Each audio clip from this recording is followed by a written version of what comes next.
Hey, this is Cecily from Cecily on Point. I have a series that I'm starting here to tell you about the various things you need in your pantry to prepare various types of food, various cuisines. Today we're going to start with Asian cooking, the various seasonings, sauces that you need to have in your pantry, in your refrigerator, in order to make simple Asian. I'm going to start with the dry ingredients, telling you what you need to have on your pantry or in your pantry first. Starting with the Chinese 5 spice. This is a really important spice to have. If you have this, this will pretty much give you the flavor that you need when you're making sesame noodles, stir-fried vegetables, stir-fried rice, anything that you need. This is a really, really important spice to have. So if this is where you should start with this. The next that you need to have on your shelf is granulated garlic. Now garlic you use with everything, so you want to make sure that you have plenty of granulated garlic on hand because this too will work with that cuisine. Next you want to have powdered ginger. You can have fresh ginger, which I try to keep fresh ginger in my freezer, but just in case you don't have fresh ginger in your freezer or refrigerator, make sure that you always have some powdered ginger on the shelf.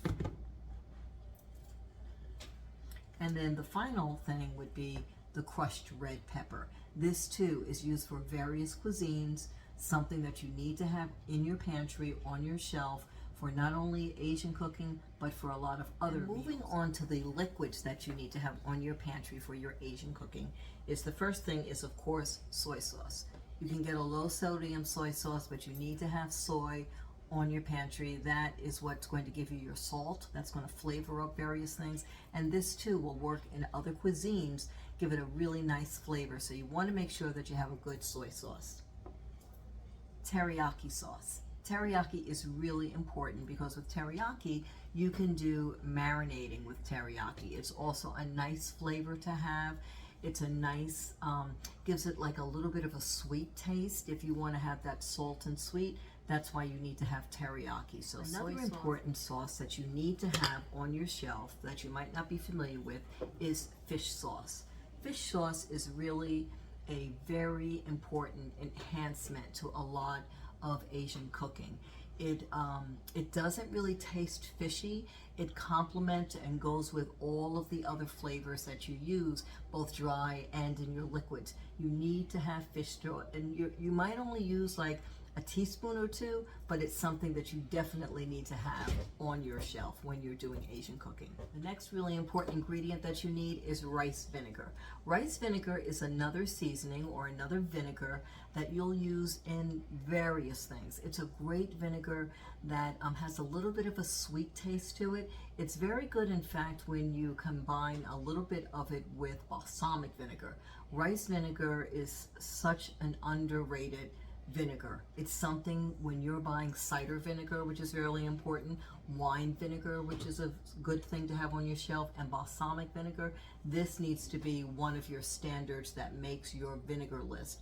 Rice vinegar, very important and key when you're doing Asian cooking.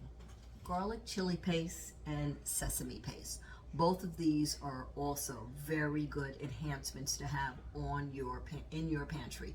The chili paste, very, very spicy, but really, really good. It has heat, but you have to be careful with it. It's not like jalapeno heat, but it's a good seasoned heat that goes very, very good with all of these other seasonings that I've just shown here. Like if you want to put a little bit of this in your sesame noodles, it really makes it very good. Sesame paste can be used for sesame noodles. This is authentic, but if you don't have sesame paste, what I tend to use is I just use a chunky peanut butter, because peanut butter will act just as, give you the same idea. If you don't have the sesame paste, you can work it with peanut butter.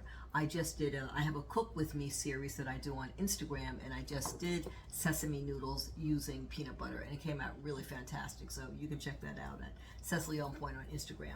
And then some of the other things that you just might want to have to round everything out. This is a sweet chili sauce. So imagine this spicy chili sauce, but it has a little bit of sweetness to it. This is good if you're having a crunchy spring roll, an egg roll, and you want that hot, but you want sweet too. this is really, really good. I get this at Trader Joe. It's a wonderful, wonderful enhancement. I can't keep this in my house, in fact, because we use it for so many other things. So this is also a really great seasoning to have. You also always want to have sugar on hand because you'll need a pinch of sugar in a lot of things. And this is really interesting that I keep. It's a wasabi paste. Even though this isn't Chinese, it's Japanese. If you're having sushi or you're doing various things and you also want some heat, this is wasabi paste, and it can just stay out in your pantry. Once you open it, you need to keep it in your refrigerator, but it's also a very good paste to have. So that really, you want to have a little extra, you can always have these great crunchy lo mein noodles. These are great for soups. These are great for a little bit of everything. I love to keep these in the house because you'll use this for a lot. I even at Easter time made little chocolate bird's nests out of these. So you can do all kinds of things with these crunchy noodles. They're good to have on hand for everything. And then of course some peanuts, because peanuts are important to have when you're topping things that you've made. Sesame, you always want to do that. And you also always want to have fresh cilantro. That goes with everything, and it works beautifully with Asian cooking.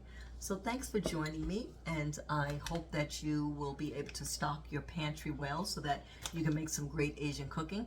And I'll bring some of my demos to YouTube soon, even though I have a lot of them on Instagram. I want to be able to walk through and you guys can cook with me as well. So if you enjoyed this video, make sure you like and subscribe.